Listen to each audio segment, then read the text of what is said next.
আসসালামু আলাইকুম। কয়েকটা দিন ধরে খালি আমার নিউজ পেরো নরসিংদীর নকশি পিঠা ঘুরতেছে। তাই ভাবলাম আমরাও বানাইলো কয়েকটা পিঠা। আমার ফুপু এদের দেখতেছেন রুটি বানাই দিতেছে।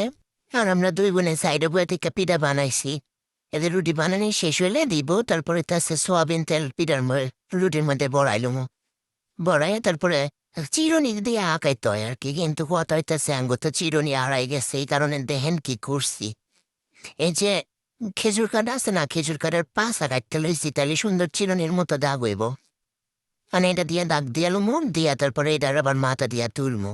অনেক কথাটা আছে কয়েকটা দিন ধরাও এই কয় আমার পিঠা বানাই দাও, হে কয় আমার পিঠা বানাই দাও, মানে কি যে একটা অবস্থা। কারে থুয়া কার পিঠা বানাই দিমু এন্দা ইদায়া পড়ছে। বাড়িরও কত কাজ কাম রয়েছে, মানে পারতাছি না। কারোর বাড়িতে যাইতো বাড়ির কাজ কাম করতেছি। এই যে দেখতেছেন আমার ফুপুর পিঠা দিয়ে লুই আইসানে, না দিয়েও তো পারি না, তাই বানাই দিলাম আর কি। গত বছর পিঠার ছবি দিয়েছিলাম, আমারে অনেকে জিগাইছিল যে আমরা পিঠা বানায় বেশি না কিনা, আমরা পিঠা বানায় বেশি না। তবে আমার এক আপু আছে, আপুর একটা পেজ আছে, আপু পিঠা বানায় বিক্রি করে, আমি পেজটা মেনশন করে দিব না, আপনারা যদি কিনতে চান তাহলে আপুর লগে যোগাযোগ করবেন, বুঝছেন।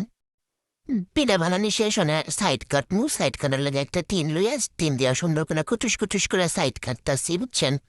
মানে কথা হইলো পিঠা বানাই দিতাছি না দেখা অনেকেই কইতাছে, ওরে বাপ বেড়ে গেছে গা, তোর বাপ বেড়ে গেছে, এতদিন পারস নাই অনেক পিঠা বানাইতে পারস, টিক্কা বাপ বেড়ে গেছে আঙ্গো বানাই দিতি না, হেন তেন কুগা মানছে যা কই কুগা। তারপর আবার কিছু মানুষ আছে মনে করেন পিঠাটা পছন্দ হলো না, কুটুস করে সামনে একদম বাইন্দা ফেলাই দিল। এই জিনিসটা আমার ভাল লাগে না, এই কারণে যাই না। এই যে দেখেন আমার ফুফুও কত সুন্দর পিঠা বানাইতে পারে, যদিও হেরা আর কি আঙ্গুল হ্যান তুলতে পারে না, কিন্তু এই যে সুন্দর পিঠা বানায় হে আমলের।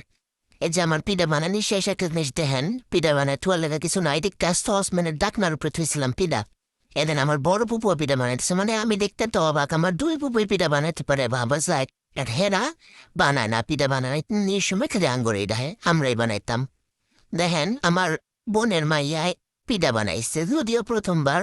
এ যে আরেকটা রুটি বানানির লেগে কি দুষ্টামি কি সানছে করতেছে দেখেন, বেলুনের লগে আর আটকায় মাটকায় কি করছে।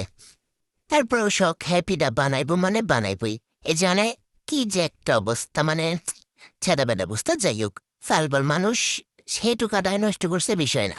এই যে এটা নাকি হ্যাঁ নানিরা বেছে, মানে এরা নাকি আমার ফুপু, কি কইতাম সালপালের শয়তানের কথা। মানে বাবা যায় কি আর কইতাম। এই যে পিঠা বানানোর শেষ না, উল্টা পাল্টা তেলের মধ্যে দিয়ে পাইছিল মু।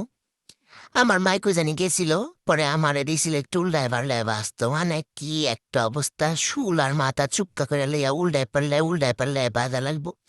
এত চেষ্টা করতেছিলাম, উল্লে তো পারতাছিলাম,